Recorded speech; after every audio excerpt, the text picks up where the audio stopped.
नमस्कार शेतकरी मित्रांनो तुम्ही जर पीएम किसान योजनेचे लाभार्थी असाल, तुम्हाला पीएम किसान योजनेचे 6,000 रुपये मिळत असतील, तर हा व्हिडिओ तुमच्यासाठी अतिशय महत्त्वपूर्ण आहे. मित्रांनो, पीएम किसान योजनेची जी साईट आहे, तर ही 31 मार्चपासून बंद करण्यात येणार आहे. मित्रांनो, पीएम किसान योजनेची तुम्हाला 31 मार्चपर्यंतच तुमची जर ई-के-वाय-सी पेंडिंग राहिलेली असेल, तर तुम्ही ई-के-वाय-सी ही 31 मार्चपर्यंतच करू शकता. ही माहिती पीएम किसान योजनेच्या अधिकृत ट्विटर हँडलवरती देण्यात आलेली आहे. आपण या ठिकाणी बघू शकता.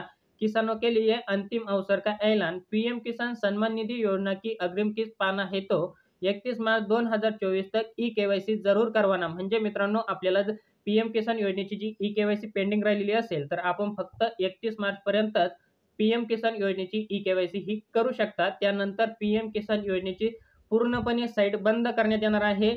1 एप्रिलपासून ते 3 एप्रिलपर्यंत पूर्ण साईट ही बंद ठेवण्यात येणार आहे. यामध्ये तुम्हाला कोणतंच काम या ठिकाणी करता येणार नाही. तुम्हाला जर तुमचं पीएम किसान योजनेचं नवीन रजिस्ट्रेशन करायचं असेल, तर ते सुद्धा होणार नाही. त्याचबरोबर तुम्हाला काही तुमचं स्टेटस चेक करायचं असेल किंवा तुम्हाला तुमचा काही डाटा अपडेट करायचा असेल, तर तो सुद्धा तुमचा त्या ठिकाणी अपडेट होणार नाही. कोणतंच काम या ठिकाणी तुमचं या साईटवरती होणार नाही. त्यानंतर 4 एप्रिलपासून ही साईट पुन्हा सुरळीत सुरू होणार आहे. तर मित्रांनो, तुम्हाला तुमचं जर पीएम किसान योजनेचं रजिस्ट्रेशन करायचं असेल, डाटा अपडेट करायचं असेल किंवा तुम्हाला स्टेटस चेक करायचं असेल, तर तुम्ही 4 एप्रिल नंतर करू शकणार आहात. तोपर्यंत तुम्हाला काहीच करता येणार नाही. तर मित्रांनो, तुम्हाला हा छोटासा व्हिडिओ आवडला असेल, तर चॅनलला लाईक, शेअर, सबस्क्राईब नक्की करा. पुन्हा भेटूया अशाच एका नवीन व्हिडिओमध्ये. तोपर्यंत धन्यवाद मित्रांनो. जय हिंद, जय महाराष्ट्र.